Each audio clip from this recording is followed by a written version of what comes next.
Programımız hızla devam ediyor. Şimdiki konuğumuz uzman diyetisyen Nagihan Afşar. Nagihan Hocam hoş geldiniz. Merhaba, hoş bulduk. Ben iyiyim, teşekkür ederim. Siz nasılsınız? Çok teşekkür ederim, sağ olun. Gerçekten başkentimiz Ankara'dan buralara kadar kalkıp geldiniz. Ve başkent ne kadar şanslı ki sizin gibi bu işi çok iyi böyle yürekten yapan bir diyetisyenle, bir beslenme uzmanı ile karşı karşıya. Eminim çok teşekkür ediyorum. İlerleyen yıllarda Premier Lig dediğimiz İstanbul'a da yavaş yavaş gelirsiniz diye düşünüyorum. Hayat bunu bilemeyiz. Evet efendim. Şimdi bugünkü konumuz obezite. Hakikaten obezite çağımızın en büyük problemlerinden bir tanesi ve ülkemizde de son istatistiklere göre neredeyse 3 kişiden bir tanesinin obez olduğu söyleniyor. Bu obezite nedir? Biraz da bir profesyonelin ağzından dinleyebilir miyiz? Obezite çerçevesine baktığımız zaman yaşam süremizi kısaltacak, sağlık problemlerine sebep olabilecek, uzun dönem vücudumuzda hastalıklar oluşturabilecek, genetik altyapı varsa bu problemleri ortaya çıkarabilecek kronik, kompleks, ilerleyen bir hastalıktır. Peki nasıl anlarız obez? Yani kime obez denir? O konuya girmeden önce şunu da değinmek istiyorum. Yapılan bir çalışmada 2030 yılına kadar yetişkin nüfusunun %38'inin fazla kilolu olacağı ve bunun %20'sinin de obez olacağı şu an öngörülmekte. Ayrıca ciddi anlamda böyle sağlık hizmeti maliyetleri sebebiyle halk sağlığı sorunu oluşturmakta aslında.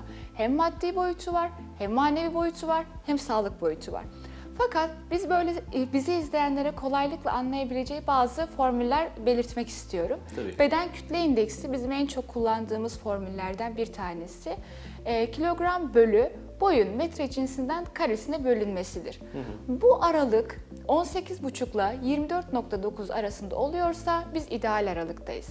25 ve 30 arasında oluyorsa fazla kiloluyuz. 30 üzerinde ise obez sınıfındayız. 35'i geçiyorsa 2. derece obeziz, 40'ı geçiyorsa 3. derece obeziz. Bence hemen herkes kalem kağıtları alarak bir hesaplamalarını yapsın. Peki biraz örneklerle açıklar mısınız? Mesela 24 demek. Bir örnekle verin mesela. 24 demek ne demek? Bir erkek için ya da kadın için çok fark etmiyor bildiğim kadarıyla. Şimdi şöyle 24 demek aslında beden kütle indeksinde 25'e çok yakın demek. Yani ben 24 ya da 24,5'tayım ve sağlıklı aralıktayım, hiçbir önlem almayayım diye düşünmeyelim. Çünkü artık sınırı aşmak üzereyiz. Bir de ikinci bir nokta var.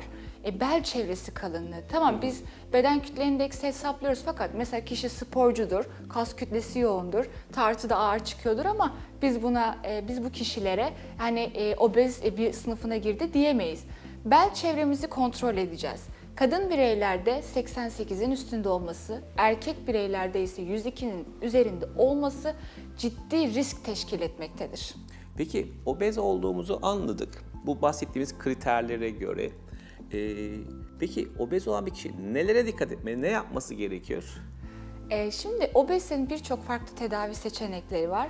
Beslenme tedavisi, yaşam değişikliği tedavisi, egzersiz tedavisi, medikal ve cerrahi tedaviler. Tabii ki sürece her zaman en güvenilir olan ve en iyi sonuç veren, uygulaması da en kolay olan beslenmeyle başlanılmalıdır. Beslenme tedavisine girecek olursak, şu kısımdan bahsetmek istiyorum. Vücutta artmış yağ dokusu sadece bir depo organ görevinde görev almıyor. Ayrıca buralardan hormon salınıyor.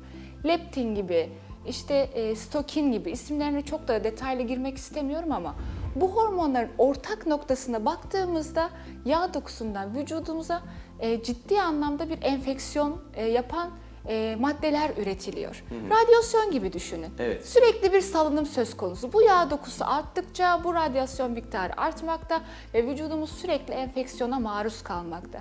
Bu da bizim karşımıza kalp hastalığı, şeker hastalığı, sinir sistemi hastalıkları, dolaşım bozuklukları olarak karşımıza çıkmakta. Mutlaka ama mutlaka beslenme önlemi almamız ve ideal ağırlığa gelmemiz şart. Şimdi şöyle bir şey anlatayım. Bizler tabii plastik cerrah olduğumuz için bize aslında kilolu çok insan geliyor. Bu insanların en büyük problemi kendini sevmemesi.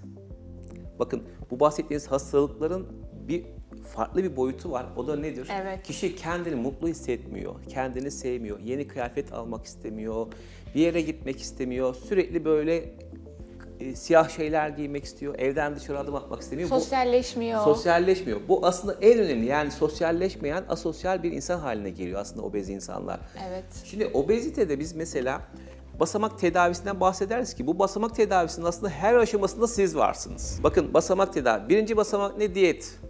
İkincisine işte mideye botoks yapalım. Üçüncüsüne hadi mideye balon koyalım. Dördüncüsüne hadi tüp mide yapalım, sleeve gastrektomi yapalım. Evet. Gerçi ben genel cerrah değilim ama bu tip hastalar bana geldiğinde ben de bunları yönlendiriyorum.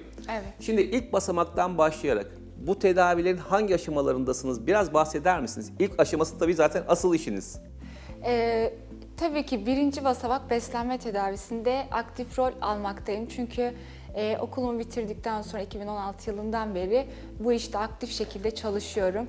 Birçok da kıymetli hekimle çalışma şansım oldu. Evet. Açıkçası şöyle 2018 yılında da cerrahi kısmında görev almıştım. Mide balonu, mide botoksu ve cerrahinin tüm dallarında, yani obezite cerrahisi veya gastrik bypass dediğimiz, yani halk ağzında şeker ameliyatı olarak belirtilen hastalıklarda da görev aldım. Ve yaklaşık bir yılda da 3000'e yakın hani toparladığımızda vaka tecrübemiz olmuştu. Altını çizmek istediğim nokta var ki her basamakta danışanlar heyecanla tabii ki süreçlerini tamamlıyorlar. Fakat bir diyetisyenle çalışmak şart. Çünkü bu yapılan işlemler bir son değil. Yepyeni bir sürecin başlangıcı. Mesela bir kişi bir diyet desteğine ihtiyaç duyuyor ve beslenme düzenini değiştirmek istiyor. Bu artık eski düzenin kapanışı, yeni bir hayatın başlangıcı. Kendisine özel bir program planlanmalı, yaşantısına uygun olmalı, kısıtlayıcı olmamalı. Çünkü görüyoruz ki kişiye özel planlanmamış programlarda ya da böyle hazır listeler, tek tip programlar, kulaktan dolma önerilerle yapılan işlerde geçici olarak kişiler kilo kaybediyor. Bu zaten genellikle kas ve su kayıpları oluyor. Sonrasında tekrar kilo geri geldiği için kişi daha da depresif ve daha da hayal kırıklığına uğramış hissediyor. Evet. Ben birçok şey denedim ve başarısız oldum diye düşünüyor. Halbuki doğru tedaviyle ya da doğru yaklaşımla karşılaşamamış diyelim biz orada. Doğru insanla karşılaşamamış, doğru diyetisyenle karşılaşamamış desek bence en doğrusunu söylemiş oluruz. Biraz Çok mütevazilik yapıyorsunuz ama gerçek bu bence. Ya tabii ki elimizden geldiği şekilde hem mesleğimize etik çerçeve uygun şekilde hem de tabii ki insanla çalışıyoruz, vicdanımıza da uygun şekilde hareket etmeye çalışıyoruz. Peki gelen danışanlarınıza mesela diyetle ilgili bir takım tedaviler önerdiniz fakat her şeye rağmen dirençli çıktı ve bir obezite cerrahına gitti. Bir takım işlemler yaptırdı. Obezite cerrahı da ister istemez o hastanın sonrasını takip etmek üzere yine size yönlendiriyor. Evet. Peki basamak basamak bunları böyle küçük küçük anlatır mısın? Mesela mide botoksu yaptıran bir kişiye sonrasında neler yapıyorsunuz? Bir balon yaptırana neler veriyorsunuz? Birazcık ipuçları verirseniz seviniriz. Şimdi şöyle değinmek istiyorum. Dediğim gibi bunun altını çizmek istiyorum. Her zaman tedaviye beslenme tedavisiyle başlanılmalı. Gerçekten buradan bir dönüt alınamadıysa, endikasyon kriterlerini sağlıyorsa, hekim uygun görüyorsa bu sürece başlanabilir. Mide botoksunun ve mide balonunun birazcık daha spesifik bir yaklaşımı var. Çünkü kişilerde çok farklı etkiler gösterebiliyor. Bir kişide biraz hafif ağrılarla 1-2 gününü geçirebiliyorken bazı kişiler tamamen rahat bir şekilde hayatına devam edebiliyor. İlk önce sıvı besinlerle, belki hafif çorbalarla, az baharatlı, az taneli yiyeceklerle başlanabilir. Sonrası süreçte yine aslında beslenme programına dönüyoruz. Karbonhidratı, proteini, yağı hesaplanmış, yaşantısına uygun, lif değeri belli olan, vitamin ve minerallerini yeterli almasına dikkat edecek şekilde programlar planlıyoruz. Cerrahi kısmına gelecek olursa zaten bu kişilerin ilk öncesinde ve sonrasında beslenme sürecinde biz olmalıyız bir diyetisyen olarak. Çünkü hem kişi nasıl besleneceğini kafasında oluşturmalı. Çünkü bazen şu olabiliyor, ameliyat oldum, bitti, tamam ben kiloma ulaşacağım ve her şey harikulade devam edecek. Fakat hiçbir operasyonda olmadığı gibi bu operasyonda da böyle bir dünya yok. Beslenmemize dikkat edeceğiz. İdeal kilomuza geldiysek bile muhafaza etmek için, herhangi bir vitamin ve mineral eksikliği yaşamamak için doğru yaklaşımla bir diyetisyenden destek almaları gerekiyor. Peki tüp mideye biraz girmek istiyorum. tüp mide sonrası neler yapıyorsunuz bir diyetisyen olarak? Tüp mide sonrasında şöyle bir durum var. Mesela ilk 3 gün tabii berrak sıvı dediğimiz bir dönem var. Yani kafeinsiz, şekersiz, tüketimi kolay, yudum yudum şeklinde alacak şekilde programlıyoruz ve anlatıyoruz. Önemli olan sıvı desteğini burada aslında kişilere sağlamak ve kişinin konforlu bir şekilde taburculuk sürecini gerçekleştirmesini hedefliyoruz. 3 günden sonra birazcık daha bu berrak sıvılar, yani kafeinsiz, şekersiz dediğimiz tüketim yiyecek ve içeceklere ilaveten çorbalarımız geliyor. Tanesiz çorbalar, az baharatlı veya laktozsuz süt, yoğurt tarzı gıdalar ekleyebiliyoruz. Yine bunları tamamen kişiye özel planlıyoruz. Çünkü 120 kilodaki bir kişinin cerrahi olmasıyla 150 kilodakinin veya 200 kilodakinin bir olmuyor. Veya kadın ve erkek faktörleri devreye giriyor. Ve tüm bu planları yaparken mutlaka düşebilecek olan vitamin ve mineral değerlerini, demir, B12, folik asit gibi vitamin ve mineral değerlerini dikkate alarak bunların yüksek olduğu gıdaları önermeye çalışıyoruz. Bir hafta sonrasında birazcık daha kişi hem daha adapte olduğu için gıdaları yavaş yavaş deneyerek ya da yumuşak kıvamlarda öneriyoruz. Mutlaka protein alımına dikkat edilmesi gerekiyor. Çünkü ben nacizane bahsetmek istiyorum.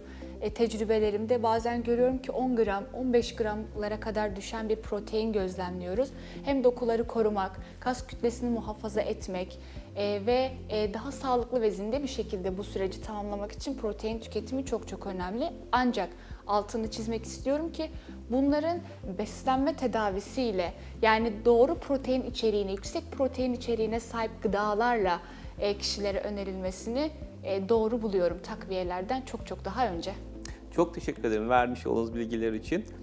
Gerçekten değerli izleyiciler, yani zaten diyetisyenlikle ilgili, yani diyetle ilgili bir probleminiz varsa zaten bir uzman diyetisyene gidiyorsunuz. Ama özellikle cerrahi bir takım işlemler yaptırdıysanız da eğer bunu tamamlayıcı en önemli kişilerden birisi olan bir uzman diyetisyenle tedavinize devam ederseniz daha sonrasında işte ameliyat oldum, yine kilo aldım, tekrarladı, bir takım sorunlar yaşadım, işte beslenemiyorum ya da vücudunuzda kasınızı eriten protein azlığı varsa, vitamin azlığı varsa gibi pek çok şey aslında bir diyetisyen tarafından takip edilmeli ve onlar tarafından düzenlenmeli. Böyle olduğu takdirde siz o ameliyatı sürdürülebilir, koruyabilen ve sonuçta sizin için kalıcı bir şekilde devam edecektir diyerek hocamızın da vurguladığı üzere programımızı burada sonlandırıyoruz. Çok teşekkür ederim. Sağ olun. Hocam. Bugünkü program konumuz uzman diyetisyen Nagihan Afşar idi. Kendisine vermiş olduğu güzel bilgiler için çok teşekkür ederiz. Programımız kaldığımız yerden tüm hızıyla devam ediyor.